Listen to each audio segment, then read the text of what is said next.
कहते हैं कि लातों के भूत बातों से नहीं मानते। दोस्तों, अगर आप ब्रह्मचर्या कर रहे हो तो इसको आज से करना छोड़ दो, यह आपका जिंदगी को पूरा तरह से बर्बाद करके रख देगा। दोस्तों, जय हिंद। दोस्तों, आज हम लोग जिस टॉपिक के ऊपर बात करेंगे, जानते दोस्तों, आपने ब्रह्मचर्या का बहुत सारा बेनिफिट सुना होगा और बहुत सारा इसका आपने नुकसान सुना होगा, बट आज जो आपको एक कहानी के बारे में बात करेंगे कि ब्रह्मचर्या।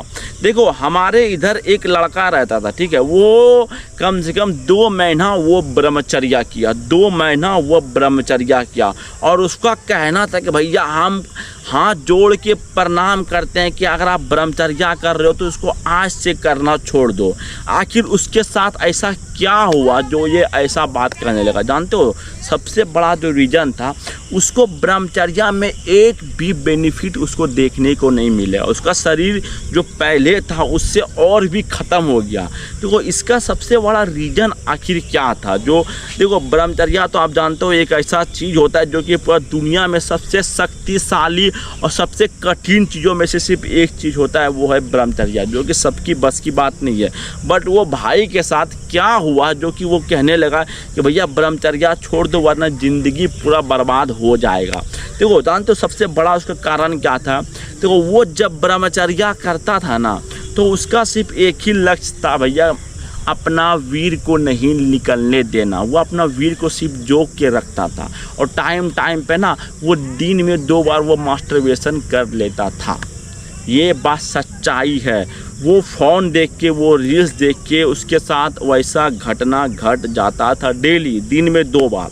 और जानते हो, उसका नहीं समय पे सोना था, नहीं समय पे उठना था, मतलब कोई तरह का डिसिप्लिन नहीं था। अगर आप बताओ, अगर आप सिर्फ ब्रह्मचर्या, अपने आप को ब्रह्मचर्या बोल रहे हो, अगर तुम सही टाइम पे सो नहीं रहे हो, तुम सही टाइम पे उठ नहीं रहे हो, तुम सही से एक्सरसाइज नहीं कर रहे हो, तुम सही से खाना नहीं खा रहे हो, तो आपको ब्रह्मचर्या का कोई बेनिफिट देखने को मिलेगा? कभी नहीं मिलेगा। सबसे पहले आपको करना, देखो क्या है, अगर तुम चाहते हो ब्रह्मचर्या का 100% आपको बेनिफिट दिखे, तो सबसे जो पहला नियम है आपका कि आपको ब्रह्म मुहूर्त में उठना है। ब्रह्म मुहूर्त में उठ के आपको 1 लीटर आपको भर्रेस पानी पीना है, ताज़ा पानी पीना है, नल या कल का पानी पीना है। इससे आपका बॉडी पूरा तरह से डिटॉक्स होता है।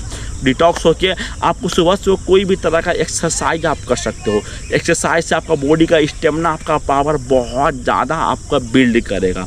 एक्सरसाइज करके आपको मंदिर जाना है, आपको पूजा पाठ भगवान का आपको मेडिटेशन करना है कम से कम 10 मिनट। इससे आपका पूरा ध्यान एक शांत जगह पे जाएगा, आपका ध्यान भटकेगा नहीं ब्रह्मचर्या में। आपको अपना पूरा दिन में सिर्फ एक बात को याद रखना है। देखो, वो क्या रखना है कि तुमको कोई भी स्त्री के बारे में गलत नहीं सोचना है, नहीं गलत सोचना है, नहीं गलत बोलना है।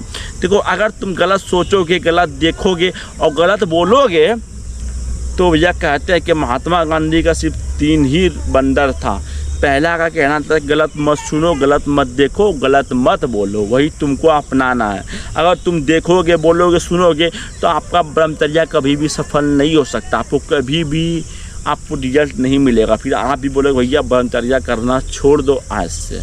सबसे पहले ये फॉलो करना है। और दूसरी बात है कि आपको अपना शुद्ध भोजन रखना है। चावल, दाल, सब्जी, दाल, रोटी जो खाते हो शुद्ध भोजन रखो और टाइम पे सोना है और टाइम पे उठना है। और लौंडियाबाजी पे ये ध्यान बिल्कुल नहीं देखना है। और ये रील्स जितना फ़ोन में एंजॉय कर रहे हो, ये सब चीज़ से दूर रहना है। अगर करना ही है तो फ़ोन में कुछ मोटिवेशनल वीडियो देखो जिससे कि तुम्हारे अंदर एक आग, एक जुनून पैदा हो। यह सब चीज़ नहीं देखना जिससे कि आपका बॉडी पूरा तरह से ख़त्म हो जाए। अरे बनना है तो सबसे हट के बनो मेरी जान, वैसा मत बनो जो कि सब बनता है। अगर माहौल से अलग बनोगे ना, तो एक अलग गिनती में आओगे, एक शेर के गिनती में आओगे। अगर माहौल में रहोगे ना, तो भैया सिर्फ चूहा का गिनती में आ सकते हो, उससे ज़्यादा कुछ नहीं। आप सिर्फ एक बार इसको ट्राई करके देखना, आपका ब्रह्मचर्या का आपको 101% बेनिफिट मिलेगा। आप कभी नहीं बोलोगे कि ब्रह्मचर्या आज से मत करना। ब्रह्मचर्या महान शब्द है, एक ऐसा शब्द जिसका कोई भी जोड़ नहीं है।